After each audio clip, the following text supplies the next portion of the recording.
Did I ever tell you the definition of insanity? Far Cry VR is not a normal virtual reality game. Designed for free roam VR, it can't be played in your home on an Oculus Quest or Valve Index headset. Instead, you must go to a special location where VR magic transforms a room the size of a whole apartment into Far Cry 3's exotic, pirate-controlled island. This allows up to 8 people the freedom to walk around and explore huge areas that simply can't be done within the confines of your furniture-filled living room. Unfortunately, despite these shattered barriers, Far Cry VR feels tightly restricted. It's more akin to an on-rails light gun shooter such as Time Crisis than a Far Cry experience. Thankfully though, this lack of ambition doesn't totally overshadow the genuine thrills of VR at this scale. The Time Crisis vibe comes directly from Far Cry VR's setup. It's essentially a high-concept arcade game, a 30-minute experience only available at 52 venues across the world. These parameters mean the depth of experimentation that you'd expect from Far Cry is traded for instant and accessible thrills. There's no choice between stealth or action, there are no outposts to capture, and there are no animals to befriend and unleash on your foes. Instead, you and a group of friends are tasked with simply gunning down waves of enemies to obtain the highest score on the leaderboard.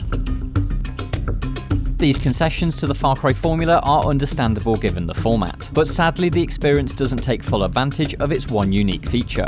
While you are able to freely walk around the game's environments, the level design is restrictive. Areas funnel you down narrow pathways, which makes for a very on-rails shooter feel. Fights take place in static kill boxes, which seem designed for you to simply stand in position and fire on incoming enemies, rather than navigating the space to hunt them down.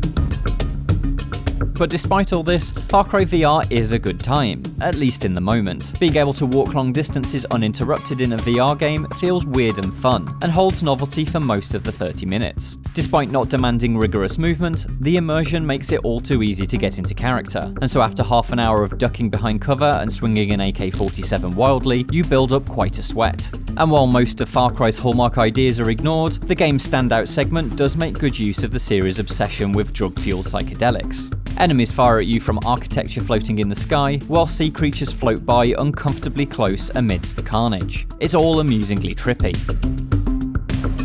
Zero Latency, the company behind Far Cry VR, has just 3 locations in the UK and 11 in the United States. This means you'll likely have to travel to visit one, perhaps even quite a distance. If you're a Far Cry fan, such a pilgrimage will probably disappoint. This is a Far Cry game in name only, but if you live near a Zero Latency site and have the cash to spare, there's definitely some fun to be had in free roam VR. I suspect that one of the company's bespoke games that don't come shackled to the expectations of an existing series, however, is probably the best way to experience it.